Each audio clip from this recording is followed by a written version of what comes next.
नमस्कार भक्तजनों, आज हम देवशयनी एकादशी के विषय में कुछ जानकारियां लेकर उपस्थित हैं। जैसा कि नाम से ही विदित होता है, देवशयनी का अर्थ है देव का शयन। देवशयनी एकादशी के दिन भगवान विष्णु 4 महीने की योग निद्रा में चले जाते हैं और कार्तिक मास के शुक्ल पक्ष की देव प्रबोधिनी एकादशी के दिन जागते हैं। इन 4 महीनों में कोई भी मांगलिक कार्य वर्जित होते हैं, जैसे कि विवाह, नामकरण, जनेऊ संस्कार, गृह प्रवेश, मुंडन इत्यादि। इस एकादशी को पद्मा एकादशी, सौभाग्या एकादशी एवं हरिशयनी एकादशी इत्यादि नामों से भी जाना जाता है। पौराणिक कथाओं के अनुसार जब भगवान विष्णु ने वामन अवतार धारण कर राजा बलि से सर्वस्व दान में मांग लिया था, तब उन्होंने राजा बलि से वरदान मांगने के लिए कहा। राजा बलि ने उनसे अपने यहाँ निवास करने का वरदान मांगा। इससे लक्ष्मी जी और अन्य देवगण चिंतित हो गए। तब लक्ष्मी जी ने बूढ़ी स्त्री का रूप धारण कर राजा बलि को राखी बांधकर बदले में भगवान विष्णु को पाताल लोक से वापस लेने का वचन लिया। तब भगवान विष्णु ने पाताल लोक से विदा लेते हुए कहा कि प्रत्येक वर्ष कुछ समय के लिए उनके यहाँ वे आएंगे। यह समय प्रत्येक वर्ष आने वाले चातुर्मास का समय होता है। तब से भगवान विष्णु प्रति वर्ष चातुर्मास में पाताल लोक में शयन करने के लिए जाते हैं। भगवान विष्णु के योग निद्रा में जाने के पश्चात भगवान शिव द्वारा सृष्टि का संचालन किया जाता है। देवशयनी एकादशी का व्रत रखने से सभी पापों से मुक्ति मिलती है। सभी दुख दर्द दूर हो जाते हैं। इस व्रत को करने से मृत्यु पश्चात वैकुंठ धाम की प्राप्ति होती है।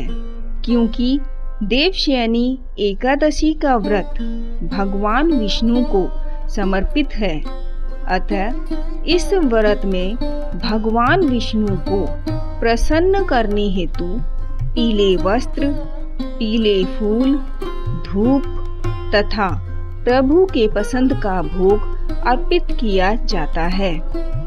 इस दिन भोग में तुलसी पत्र को सम्मिलित करने से भगवान की असीम कृपा प्राप्त होती है। किंतु एकादशी के दिन तुलसी पत्र तोड़ना वर्जित है, अतः एकादशी से एक दिन पहले तुलसी पत्र तोड़कर रख लेना उचित होगा। देवशयनी एकादशी आषाढ़ शुक्ल पक्ष की एकादशी को कहा जाता है और वर्ष 2023 में 29 जून को आषाढ़ शुक्ल पक्ष की एकादशी अर्थात देवशयनी एकादशी है। देवशयनी एकादशी के बारे में एक कथा प्रचलित है।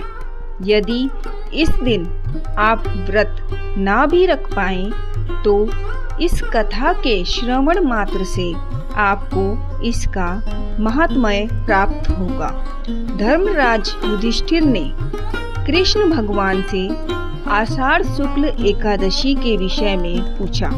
तब श्री कृष्ण ने युधिष्ठिर को कहा कि एक समय नारद जी ने यही प्रश्न ब्रह्मा जी से पूछे। तब ब्रह्मा जी ने देवशयनी एकादशी के व्रत को सभी व्रतों में उत्तम बताया। इस व्रत से समस्त पाप नष्ट हो जाते हैं। इस व्रत को करने से भगवान विष्णु प्रसन्न होते हैं। ब्रह्मा जी नारद जी से कहते हैं कि अब मैं तुमसे एक पौराणिक कथा कहता हूँ, तुम मन लगाकर सुनो। सूर्यवंश में मानधाता नाम का एक महाप्रतापी चक्रवर्ती राजा हुआ, जो सत्यवादी होने के साथ दयालु भी था। वह अपनी प्रजा का पालन स्वयं के पुत्र की भांति करता था। उसके राज्य में संपूर्ण प्रजाजन उससे खुश रहते थे। एक समय मानधाता राजा के राज्य में भयंकर अकाल पड़ा। 3 वर्षों तक वर्षा नहीं हुई।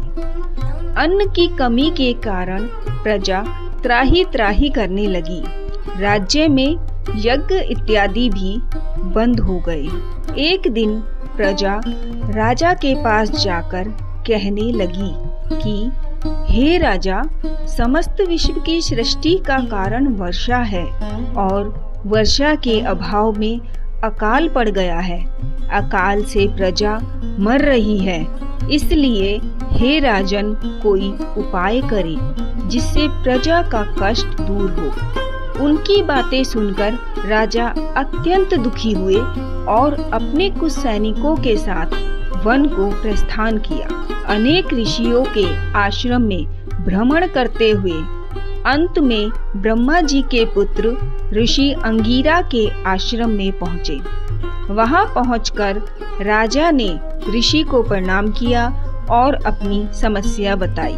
उनकी समस्या सुनने के बाद ऋषि ने बताया कि सतयुग सब युगों में उत्तम है। इस युग में धर्म की अधिक उन्नति है। लोग ब्रह्म की उपासना करते हैं और केवल ब्राह्मणों को ही वेद पढ़ने का अधिकार है। ब्राह्मण ही तप करने का अधिकार रखते हैं, किंतु आपके राज्य में एक शूद्र तपस्या कर रहा है। इसी दोष के कारण आपके राज्य में अकाल पड़ा है। यदि आप अपने प्रजाजन का हित चाहते हैं तो उस शूद्र का वध कर दो। इस पर राजा ने निरपराध शूद्र का वध करने से मना कर दिया और कोई दूसरा उपाय पूछा। तब ऋषि ने आषाढ़ मास की शुक्ल पक्ष की एकादशी का विधि पूर्वक व्रत करने को कहा और ये व्रत प्रजा, सेवक तथा मंत्रियों सहित करने को कहा।